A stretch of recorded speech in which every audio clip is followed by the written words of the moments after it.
On AM 1130, 99.9 FM, Prescott, Chino Valley, and Paulden, 95.5 FM, Prescott Valley and Cottonwood, the talk of the Quad Cities, KQ&A. It's Hammer Time. Waking Up with the YCCA. Hammer Time is brought to you by Lawhorn Plumbing, Arizona Modern Landscapes, JT's Septic, Granite Basin Roofing, Blind Brothers Arizona, Elan Electric, Manzanita Landscaping, Crosby Home Services, RED Plumbing, Eric & Sons, and Yavapai Block. And now from the studios of KQ&A, it's Hammer Time, Waking Up with the YCCA. Here's the Executive Director of the Yavapai County Contractors Association, Sandy Griffiths. Hey everybody, good morning. Happy Hammer Time to you. I'm Sandy with YCCA and we're so excited to be on air with another Hammer Time show. And you know what, listeners, even more exciting? My wingman is here. Absent last weekend. You Sorry were about that. absent last weekend. So, Rick Kimry from JRK Architecture was your stand-in partner. And we had Elijah Snyder from Aspen Landscaping with us. And then late, it was really my fault they were late, but I accused them of oversleeping. Derek and Kevin Davis from Davis Fence Fencing. came popping in. Super. So we had a great show. We missed you desperately. We did good. Is this now the preface to saying you're replaced? Not quite. Not quite? No.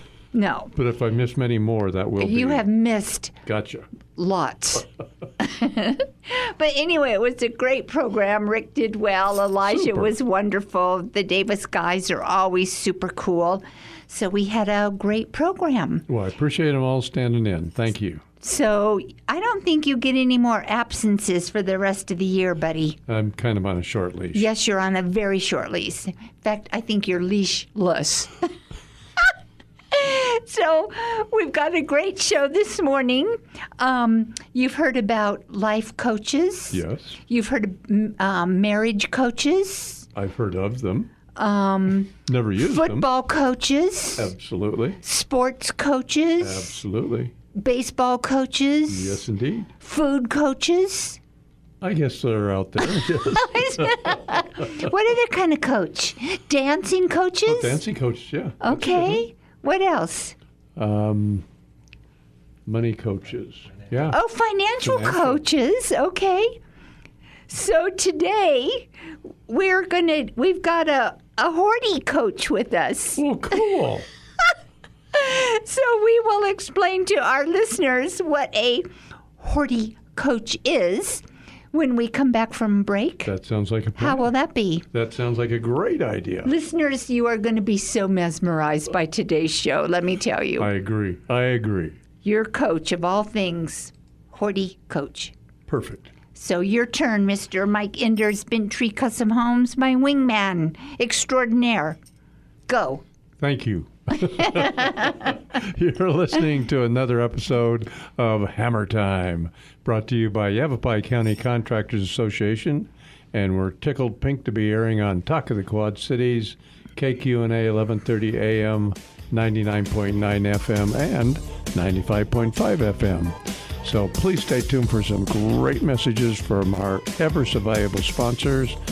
Fill up that cup of coffee, OJ, or chocolate milk, and we'll be right back. You're listening to Hammer Time, Waking Up with the YCCA, a presentation of the Yavapai County Contractors Association. Once again, here's your host, Sandy Griffiths. Hey everybody, good morning and thanks for tuning in to Hammer Time, brought to you by YCCA. Okay, we named off some coaches, right? Yes, we did. Prior to going to break. And we have with us this morning Dusty Eiker, the HortiCoach, your coach for all things horticultural. Perfect. So, Dusty, welcome to Hammer Time, my friend. Thank you, Sandy. It's always good to spend time with you. Thank you. So, HortiCoach, Dusty, is not in the dictionary, right? Yet? Not yet. But it will be. But it's just more than a clever name. Share with our listeners what your business, HortiCoach, is Okay. and what you do I'm happy to. in 5 words or less. Just kidding. Okay, now does that count as one? HortiCoach, basically the name is a combination of horticultural and coach, like a lot of other combination words we have in our language. No, it's not in the dictionary yet, but maybe if I keep working, it will be. We'll make it. There you go. So basically, I'm a horticultural coach. If someone's looking for coaching on things horticultural, that's me. So you help property owners cultivate, I guess, landscapes that work, right? Sure, and on top of that, there's some principles that I have personally. Like I think everyone should grow some food, and if you have a difficult time convincing yourself of that, just go shop for organic produce sometime and see what the price is. Yep. And you might want to grow a tomato plant or a pepper plant. And a lot of people have never gardened before. They've never grown anything before. I grow weeds. Do you do a good job of that? I do a great job at that, Dusty. I've never grown a tomato or a basil plant. I have rosemary growing in the yard, so maybe that counts for something. Well, right? and you actually never know if there's several different ways to describe a weed. Okay. And one of the ways to describe a weed is any plant that's growing where you don't want it. Oh, perfect. I like that. So some trees could be weeds. Yes. Sure. Some ornamentals in your yard might be considered weeds. So, Mike, have you ever grown anything other than a weed? Yes, I have had gardens when I was growing up. Okay. So did the corn and the squash and. What about cetera, now et that cetera. you are an adult? I go to the market and shop for Dusty. We called him the out. veggies. Yes. Okay. Well, it started when I was real young, too. Probably Okay. when I was about 8 years old. I came to my father and said, "Hey, why don't we have a garden?" And my dad's response was, "Well, I just always figured we could just go to the market when we needed some of that stuff." Oh, I know. And of course, he never ate vegetables anyway. So I convinced him that if he'd give me a little plot in the backyard, maybe I could grow some potatoes. And that was in downtown Prescott back in the 1960s. So you are a native? Absolutely. Wow, way to go. I was born in Prescott Community Hospital, or Whoa. Yavapai Community Hospital, when it was Whoa. that little single-story flat-roofed job where the current hospital A is now. rare breed. A rare breed and a rare permaculture guy. There's another one of those words, I know. Sandy. I wonder if that's in the dictionary. I do have to jump in and say, even though I'm not doing my own garden, I've got a very good friend who keeps me supplied in potatoes, green onions, jalapeno peppers, Well, good for you. and tomatoes. And probably zucchini in August. Actually, he hasn't started that yet, but I'm going to put the word into it. That's the old thing. They say in a small town you have to roll up your windows and lock the doors in August, otherwise somebody will fill up your car with zucchini. That's funny. So, what is your educational background? I thought don't you have a bachelor's in plant biology? Kind of, sort of? Kind of, sort of. I was on the 15-year program, so I didn't finish the first go-around, and the second go-around I was a little more focused. So I took all of the courses at Yavapai College in plant biology and plant taxonomy. Taxonomy being native plants, basically. Okay. That's taxonomy being the naming of things. So several things can be called taxonomy. Mine in particular was plant taxonomy, so identification of native plants. So you know every native plant you can drive down this? No, absolutely not. There's people in this area that are way better at that than me. But perfect. Yes, I do. And I also work part-time on a contract basis for an environmental consulting company. And part of what I do as a field biologist is go out and identify plants that might be endangered or protected. So what do you do if you find an endangered plant? We just identify it, map it, locate it, and Do you then put little guardrails around it? No, Okay. the projects we usually work on are either road projects or mining projects, sand and gravel operations, and most of these are usually in places where there's not really any endangered plants. But if we run across them, we have to mark them, identify them, and then they cannot do their project. I was going to ask if endangered plants stop the project like turtles. Pretty much. So they can they be replanted or That's relocated. That's part of the program. You'll notice as you go down to Phoenix, there's a lot of saguaro cactus where they've redone I-17 and they've got the boards propping them up. Yep. Those cactus were dug somewhere else, usually probably taken off of federal or state land and relocated.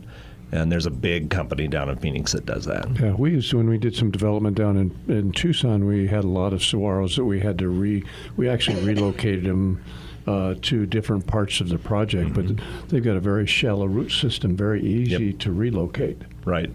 And the trick with native plants like that, like even the pinyon pines that come into the nurseries here that usually come from New Mexico or Colorado, there is no way to get the entire root system. Yeah. They ball them up, and the saguaros is another perfect example. And over the life of that tree, or even the saguaro, they may never regrow their entire root system. So it's a little tricky. And we also did ironwoods and Palo Verdes in big box. We did a 48 and 60-inch box program. Yep. So it's worth saving if you can. And just to tell you how long I've been doing this, one of the projects I worked on back in, had to be late 80s or early 90s, I think, when Costco expanded and built onto the back of their store, part of their agreement with the development across the highway was that they had to put in trees that were as big as they would have been if they had put them in originally when they built Costco. Oh, really? And so we put in those, I think there's 12 of them. We put them in, they were about 20-foot Austrian pines. Wow. And they were 60-inch ball and burlap. Yep. Came down from Idaho. They could only put 6 of them on a flatbed semi. Wow. That's crazy. And we planted those, and there was only one crane in town that would actually handle it at the time. And got them in. We re-rented it, and we got those massive holes dug and put in those. There's 6 trees along the north side, and I think 6 trees along the west side. And the survival rate? All of them made it. I was going to say, I would all imagine of them made it. They're beautiful it. trees now.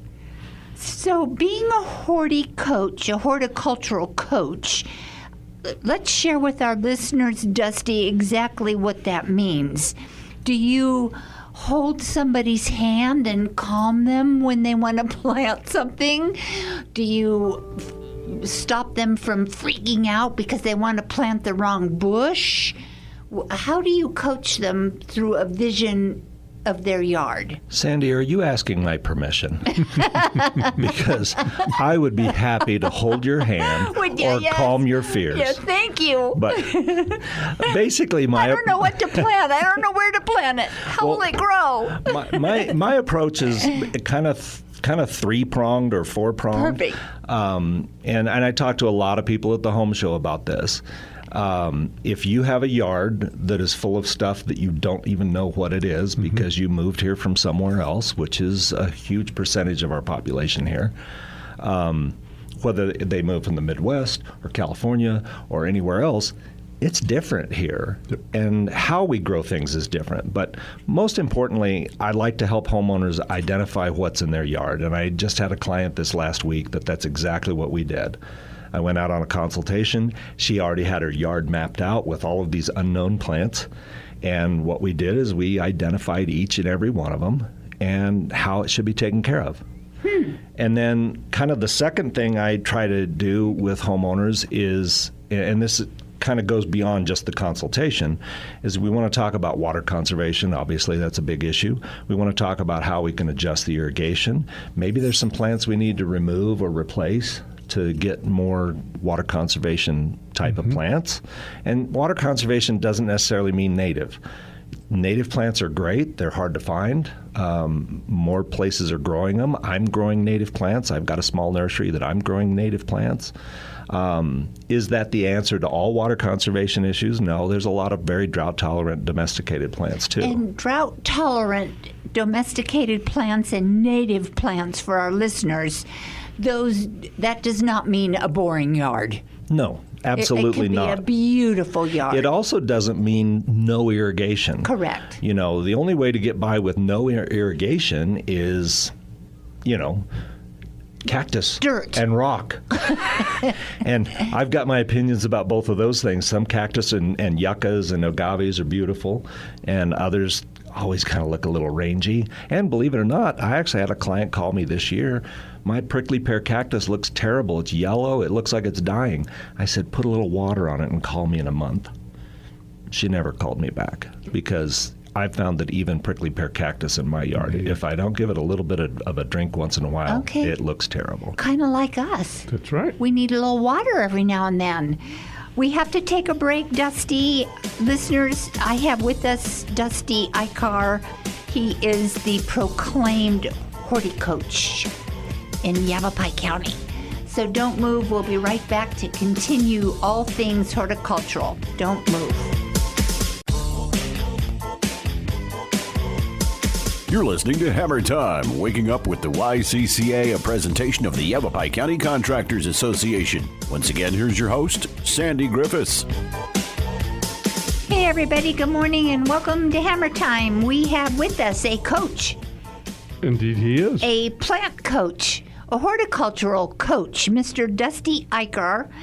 And your company, Dusty, is the HortiCoach. Correct. And you like to call yourself the what? The garden inspirator. Yeah, that's another word that's not in the dictionary. That's 3 of them this morning, Wingman Mike, we've discovered. I'm living on the edge. You are living on the edge. Okay, so we've been talking about plants, how it works, what you do if a homeowner is just totally beside themselves and they have no idea what they have in their yard, how they take care of it, what to plant, what not to plant. You are that guy to call. I am. I have over 40 years experience. Most of it is right here in Yavapai County. So you know left plants, right plants, the wrong plants. Yeah, the left ones are the ones I really work on.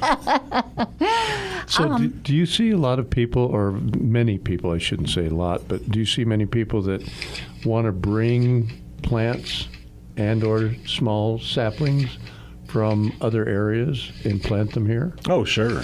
Not a lot, mostly because there are regulations of taking things like that across state lines. Should be, yes. Like especially if you try to bring plants. If you try to bring plants in from California, they kind of ignore you, and I don't even think they stop you anymore. But if you try to take plants from Arizona to California, they're real concerned about it.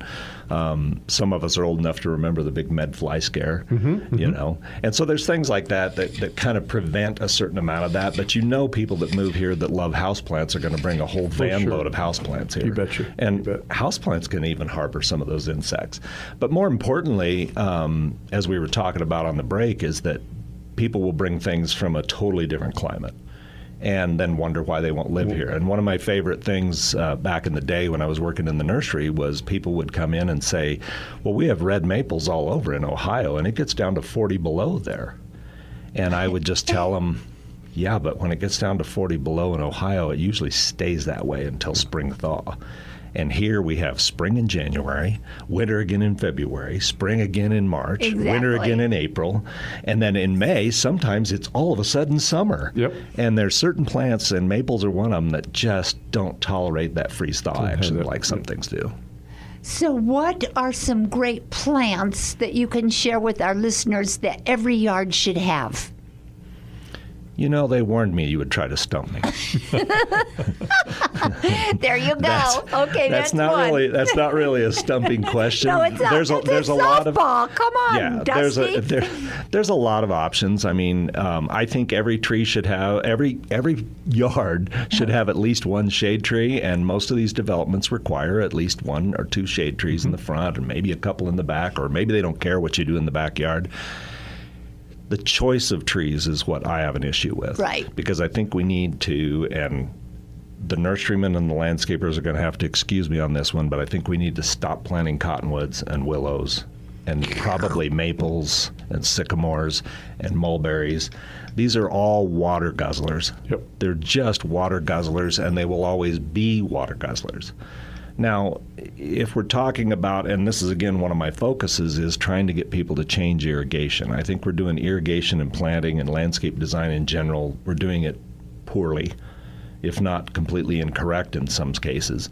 And part of that is because on some of these bigger developments, they're bringing in landscape designers or landscape architects that are from out of town or even out of state. And some of these people just look in a book and go, oh, well, that should grow there. And we've seen that on planning and zoning. I have seen that multiple times with out-of-area landscape architects that have come up with a plant palette that won't work in our zone. Exactly. And they don't come up with the same sort of rock or riprap, and it's too small of riprap. And you're right, Dusty, we need to really be scrutinizing those plans for proper plant palettes. And we need to rethink how we arrange them, too. Because it's one thing to choose plants poorly, but even the correct plants, if we're packing them in so tight, which Right. is one of the things that landscape architects are generally trained to do, is pack it tight so that it looks great when it's finished, and then Immediately. 3 to 5 years you're going to be starting to remove plants. Yeah. Well, I don't know about you, but the expense of removing plants that were just overplanted in the first place doesn't make sense to me. Or the root ball systems grow so fast that they don't take into consideration the parking lot or the sidewalks, and now we've got heaving and settling and cracking, and Sure. because the tree was planted too close. And Well, and it's even amazing. some of the more recent research has shown, and this will probably surprise some people, it certainly surprised me, when we look at trees like the mighty oak, we think of oaks as being, deep-rooted, massive root structure. The latest research shows that an oak tree, actually, most of its roots are in the top 2 feet of the soil, and they go a long distance. They're talking 2 to 4.5 times the fell line. so then your irrigation should be set up to reach out to cover those little roots. Yep. Oh, very Exactly. cool. And we need to be setting up our irrigation. We need to. In advance. I like the way I like to put it is we need to stop irrigating for today and start irrigating for tomorrow. Okay, that makes sense. But it's just like the plant palette when they start out by instant gratification, not just with plants but also with trees, to pack it in and make it look good right off the bat. And that just drives me nuts. Well, and the other thing, too, and this is where I'm even changing my philosophy on it. I've been a horticulturist for 40 years, and I started a long time ago, if there's anybody in the room or in the county that remembers Ted Rose's Greenery over on 3rd Street. A long, long time ago, that's where I started. And that's where I found the passion for it. But I've even changed my philosophy on some of the irrigation, too. I think that these massive landscapes, even in a yard where there's a lot of plants, at some point, probably, we don't know whether it's the 5-year mark or the 10-year mark, but I think we can actually take the irrigation off of the trees, because the tree roots are going to be over in the flower beds, because people have found them in their flower beds. They know they're there. They're going to be taking the water from the shrubs, which are going to be watered more shallow and more frequently. And if the tree roots are all in the top 3 to 4 feet of the soil anyway, the whole yard is going to be full of tree roots. Why are we continuing to water and more importantly, why are we still 5 years later watering the tree right at the base of the trunk?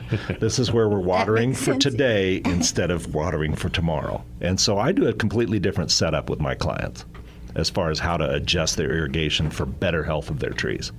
So we have to take a break. When we come back, we will continue irrigation, not for today, but for tomorrow. Wingman Mike, it's your turn, buddy. Super. Well, we're not going to be planting many Mexican fan palm trees, I don't think, today. but we'll talk about what else we could plant. So we're having a great conversation with Dusty, so hang tight, don't change that dial, and we'll be right back. You're listening to Hammer Time, waking up with the YCCA, a presentation of the Yavapai County Contractors Association. Once again, here's your host, Sandy Griffiths. Happy weekend, everybody, and thanks for tuning in to Hammer Time. This is our last weekend in June. It just flew by. It did. So today and tomorrow, Saturday and Sunday, we're still Deja Vu June. Correct. But next weekend, we'll be in July. And we'll be celebrating 250 years. I know, it's kind of hard to believe. It is. It's 250 years. That's a big deal. It is. I remember the 100th. celebration. 150 more. I really didn't remember the 100. You I wasn't remember here. 200, though. It was just joking. And it's quite possible the founding fathers are rolling over in their graves. I'm sure. Very possible. Yes, I'm sure they are, Dusty. I'm sure they are. So, do you do fireworks, 4th of July, and hot dogs and watermelon? Go ahead. Am I obligated to answer that, or can Yes. I plead the fifth? No, we usually do something, but there's just two of us, so Okay. we don't do anything spectacular. Mike? Yeah, and we're the same way. Unless we have the kids, grandkids, or whatnot in town, we'll basically just stick around and do some barbecuing. Just Do you the two of us. barbecue hot dogs? I do. Wow, okay. And mostly importantly, for those of us that have been around here as long as I have, we just stay home. Yes, I know. I know. The traffic's already really It bad. is, I can't it believe is. it. Yeah, And there- it'll be that way the rest of the summer. There were some years that we tried to get out and go down and watch the fireworks and whatnot, but we just enjoy sitting on the porch and listening to them now. Yeah. Well, where we are, we can actually, when Chino Valley was still doing fireworks, you could see. we could see Yeah. Chino, Prescott, and Prescott Valley from our front All porch. three. Yeah. I mean, they're cool. Fireworks are They are cool. amazing. They're beautiful. They're lots of fun.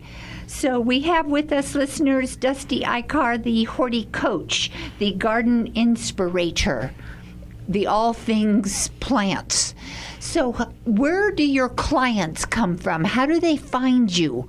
And what would you do for a client? If Mike called you and said, oh my gosh, I'm on the ledge. I'm just holding on by my fingertips. I need coaching with my yard. How would you save him? Well, first I'd tell him to get away from the edge of the cliff, get on some safe ground. Okay, some flat lots. Yeah. When I'm contacted by a client, it kind of depends on what their needs are. Okay. Again, I talk to a lot that people at the home show. Right. That Thank was you. amazing having you there. Thank you. It was awesome. Oh, and with your bucket of worms. That's another thing I do. I'm a vermiculturist. That's another one of those words, but I think that one's in the dictionary. Listeners, he had a huge bucket with all these worms. Actually, I was just going to, it's funny you talking about that because I was going to say, well, but if I amended it, if I amend my call and say, Dusty, you got to help me. I've got all these worms in my yard. And you're going to say, you're off to a great start. That's right. That's right. Just don't starve them to death and make sure they don't run out of water.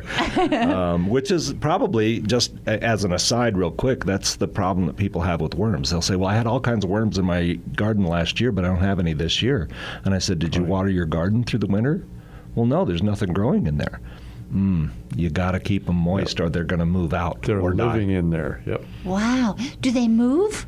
Do they leave the yard and go to somebody else? They will? Some species will. They'll tunnel They'll through pack up their bags and take off. Yeah. You dig out next to your garden and there's a worm in there with one of those little sticks with a little bag over his shoulder. And he's had it. He says, I'm moving. He's looking for a boxcar to jump on. He wants water. Yep, exactly. Interesting. So yeah, that's probably one of the most common mistakes made with earthworms is that they don't. Water They're not. them. They're not kept moist in the wintertime, and they still have to have food. They have to have something to eat. Okay, so where do earthworms come from in a yard? Do we have to import them, or? Well, you don't have to. You certainly can. You'll have more earthworms faster if you do import them, but they're brought in by birds. Birds will either bring in pieces of worms or worm eggs or things like that. They don't usually migrate long distances to get to your yard just because it tastes good. It might taste good, but they won't know till they get there. Okay. And they might have a lot of dry ground to cover before they ever get there. So, anyway, back to your original question. Yeah, though. wait a minute. I'm stuck on the worms here. Oh, Let's boy. back up. Oh boy, maybe I've stumped the host. What do worms do in a yard? Why do we want worms in our yard? Worms are your underground tillers, and they're free. Well, they're not free if you buy them, but they work for nothing. Okay, so can I go to a nursery and buy a bag of worms Sometimes. and just dump them out in the yard, or do I have to dig a little hole for them? Well, it's better to get them protected because they don't like the sun. And just dump them in a hole and cover them up and feed them and water them? As long as it's a moist hole with something for them to eat. Like coffee grounds, banana peels? Sure. All of the above and all the other organic vegetative things you were thinking of. Interesting. I remember growing up, coffee grounds went out into the garden. Of course. You got to be careful, though, because some plants will get a little jittery on the caffeine if you're not. If you I overdo did it. notice that the corn stalks were shaking from time to time. But Okay. Okay, so you want to back up to the other question now? Let's go back to the other question. How are we going to save Mike? When he calls me up and Yes, says, I'm on the ledge. I don't know what to do. Yeah. I'm on the ledge. Get away from the ledge, Okay, and number then one. let's set an appointment where I can come over and spend a couple hours with you. So you walk the yard? Yep. Usually my initial consultation, I say, is around 2 to 4 hours. Okay. Do you do that for free? Oh, I wish I could do it for free because Okay. I really enjoy it. But Okay. I charge a client $200 for a 2 to 4 hour consultation, Wow. and sometimes they run into 5 or 6. And Seriously? it's actually surprising. It always surprises me how much time I spend with people. That's amazing. But what I would usually tell people at the home show when I'm face to face with them is, I will talk for 2 hours and you'll take a lot of notes. And that's what they do. They take a lot of notes, and at the end of it, I have yet to have a single client say that it wasn't the best $200 that they spent. So 2 to 4 hours worth of conversation, $200. What a bargain. bargain. And I bet if he's walking your yard, he'll probably, for example, using me as a guinea pig, if he comes over to my place, he'll probably inventory the different species of pink flamingos. I know. Yes, Dusty, he's hopeless. Oh boy, I know. I can hardly wait. I know. And yes, you've got a challenge. Please don't encourage him to call me. Okay, we'll try to talk him not down. Okay, so you spend time and you just share your knowledge with them, what they should plant, what they should move, where to put the worms. Sure. And I even had a client, like we were talking about earlier, I had a client in Chino Valley who, it was one of those, and this is very typical. I find this is typical of this area as far as landscaping. When these developments go in and the landscapers they don't necessarily have a plant palette so much as they have to put in 2 trees and 5 shrubs. Right. So they'll be doing 5 houses on a block. And they'll go to the nursery and they'll just grab 1 or 2 of these, 3 or 4 of those, 7 of these, Plop 'em. and they just plop them in. And we end up with these yards in some of these developments that have 1 of this, 2 of those, 1 of these, and just it's a mishmash of nonsense and doesn't even make sense. There is no place in nature anywhere where trees grow in nice, perfect rows, evenly spaced, and shrubs grow individually all by themselves in the middle of nothing. No, you're right. There's no place. And so why are we doing that in our yards? Why don't we actually group things together, plant trees where they make sense? You know, is it going to shade this window on the house, or is it just out there in the middle of the yard because that's where somebody thought they should put it? And so what we did with this client in Chino Valley is we probably removed half of the plants in their front yard just because it was just too much. Did make sense. Did you replant them elsewhere, or were they entirely removed? Shh, don't tell anyone. Okay, Sometimes we'll actually replant them. sometimes, and sometimes we'll just let them go. Okay, I got it. Well, kind of let him go. We've got to go to a break. Yes, we do. We're overplanted, and he's gonna remove weed it. us out. He's gonna weed us out for a break. Listeners, we're enjoying our conversation with Mr. Dusty Eiker, the garden inspirator, your HortiCoach. KQNA 1130 AM, 99.9 FM, 95.5 FM, and my favorite, the app. You're listening to Hammer Time, waking up with the YCCA, a presentation of the Yavapai County Contractors Association. Once again, here's your host, Sandy Griffiths. So, Dusty, being with Mike and me this morning, we're talking about HortiCoach and horticultural items and what to plant and not plant in your yard, because you are the whisperer, the plant whisperer. Oh, there's another. There you go. There you go. Another description for you. The plant whisperer. Okay. Don't tell anyone. Whatever you say, Sandy. So, what is your yard like? Oh, now. You know the cobbler's kids are shoeless.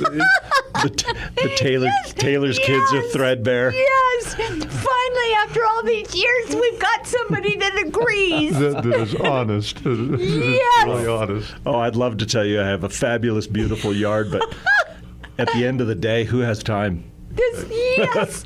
Dusty, we love you. He did it, Mike. He An honest admitted. horticulturist. An honest horticulturist, an honest garden inspirator. Okay, so what's your favorite plant that you would like to see in everybody's yard?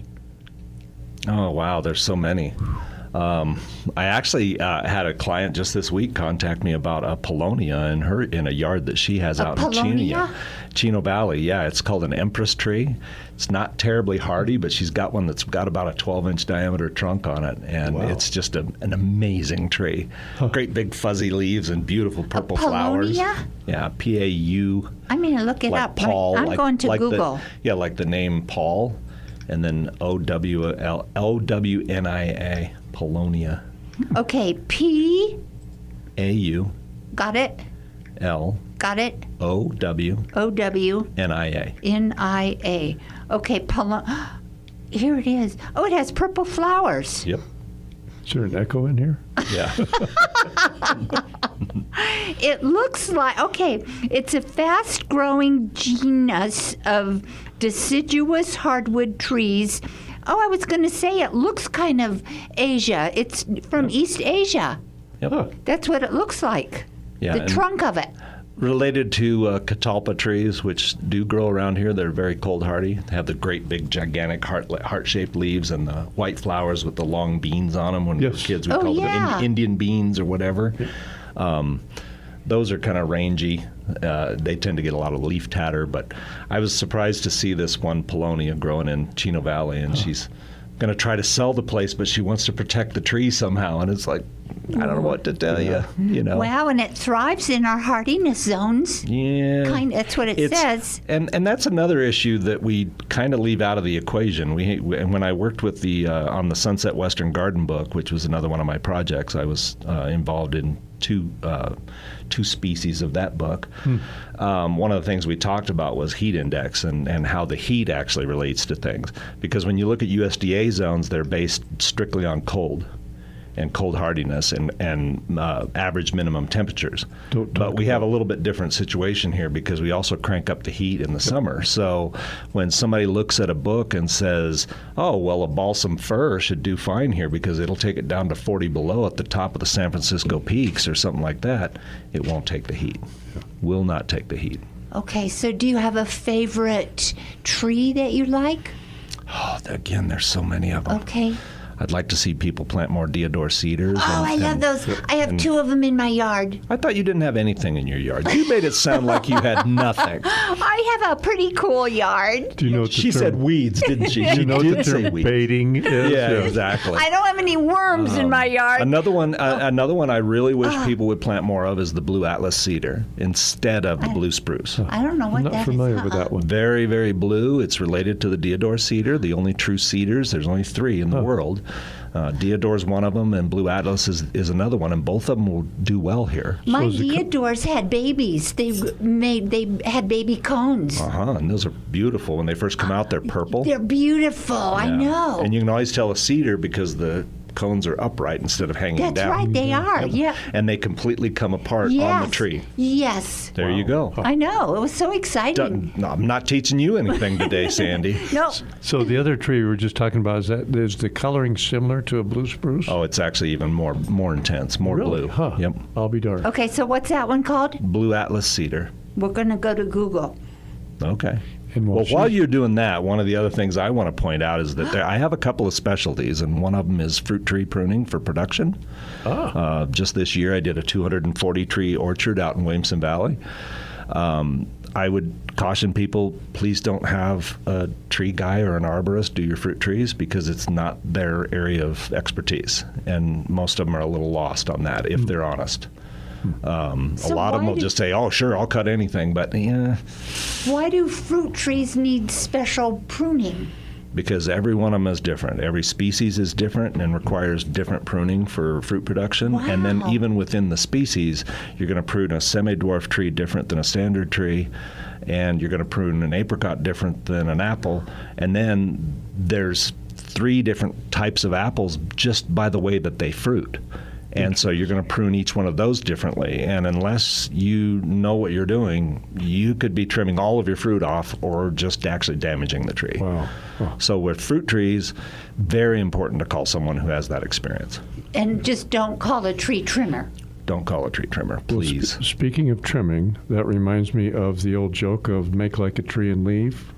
Yeah, Mike has afraid- you've got to leave. You have a dentist appointment on a Saturday. I can't believe I it. would be much rather drilling for information here than drilling in my mouth. But that's okay. We will cover bid for you you. adieu. Have we a got good you time. down. You know what? You're going to owe us, Mike. Big time. Story of my life. I know. I'll talk to you later. Have a good day. See you. Bye. So I didn't know that you had to be so careful with trimming fruit trees. Yep. Amazing. So do you go on the road doing that? Yep, early spring. Okay. It's usually, February, March is the perfect time to be pruning the fruit trees. But let me say that if we get trees trained properly when they're young, which of course is biblical, train up Right. a child in the way that he should go, and when he's old, he won't depart from it. So it's the same way with fruit trees, shade trees, anything else. If we prune them carefully when they're young, then we've established that structure for later on in their life. Okay. Then, hopefully, we're not ever taking anything out that's so big that we have to do it during the dormant season, because this year I pruned part of that apple orchard in a blizzard Ooh. just because we were trying to get it done in the dormant Okay. season. It just happened to be the day. So pruning when they're young is the best route. Absolutely. Absolutely. And most trees don't come from the nursery pruned well. Interesting. They're pruned for production, and they're growing these trees 3 feet apart in the big growing operations, and so they don't really have the true branch structure that we're usually Okay. working for. So if a homeowner has a fruit tree or fruit trees and they're not producing fruit religiously or in big quantities, or the fruit is different sizes and shapes, there could be a pruning problem, a bug problem, not having any worms at the base of the tree, no water, Keep going, because there's lots of things that no can cause that. fertilization. Yep, there you all go. of Those the are above. those are the keys. All of the above. Whoa. Yeah, all of the above. And again, the way we water, we have to remember that That's tree right. roots are not always at the base of the tree. Yeah. And after 3 or 4 years, the tree roots really want to be quite a ways away from the tree. And if there's no water out there, they're not going to go out there and seek it. So we could really turn the water off after 5 years. If they're surrounded by shrubs and other landscaping, yes. Okay, perfect. So does this job, Dusty, are you on the go every day? I mean, is your phone like ringing off the hook? Well, that's what we're working toward. To have it ring off the hook? Yep, exactly. But I just really started this. This is actually probably the 3rd time around for me on This is this particular amazing. thing, and I think we're ready for it, especially because of are. all the transplants in this Yes. area that are coming here, and they may buy a house that already has a landscape in it, and they just don't know. And that's probably the majority of my clients. The other thing is that I enjoy working with people more than for them. I don't really want to be the guy that goes in there and does all the work. I want to work with the Right. homeowner. I want to be shoulder to shoulder with them and talk about and have them learn as we're doing things. Okay, so if you don't want to be the guy to do the work, do you give them a plan and then they hire somebody to do the work? We can do that, or I can oversee it, and we can Okay. actually hire laborers Okay. or another company. Okay, I'm working awesome. on a project now where I'm working with a landscape company, Perfect. but I'll be doing the basically the supervision on it and the plant selection Perfect. and the design work. Okay, we have to take a break, Dusty, and when we come back, we will wrap up our show for the weekend. You are amazing. This was exciting to have you with Mike and me this morning. Thank you. Don't move. We'll be right back. You're listening to Hammer Time, waking up with the YCCA, a presentation of the Yavapai County Contractors Association. Once again, here's your host, Sandy Griffiths. Dusty, I can't thank you enough for being with Mike and me this morning, sharing this valuable information. we've got to have you back again where we can do a concentrated show on worms only. I'll leave that choice up to you, Sandy. Or irrigation systems only, or pruning of fruit trees only. So share a phone number or a website how our listeners can reach you. Okay, super quick. It's real easy. TheHortiCoach.com is my website. So that's HortiCoach. Yes, and you have to put the in front of it. Okay. Otherwise, you get some guy in Germany. And then phone number is 928-384-4438. Amazing. So thehorticoach.com. Correct. 928-384-4438. Until next weekend, I'm Sandy. My guest with me this morning and Mike was the HortiCoach, Mr. Dusty Eiker. Talk to you later. Bye. Hammer time. Thank you for tuning in to Hammer Time. Waking Up with the YCCA, a presentation of the Yavapai County Contractors Association. Heard each and every Saturday morning at 7, with an encore presentation Sunday mornings at 7 on AM 1130 by 99.9 FM in Prescott, 95.5 FM, Prescott Valley and Cottonwood, and online at kqna.com. A library of past Hammer Time shows can be listened to on the Yavapai County Contractors website at ycca.org. Break it down.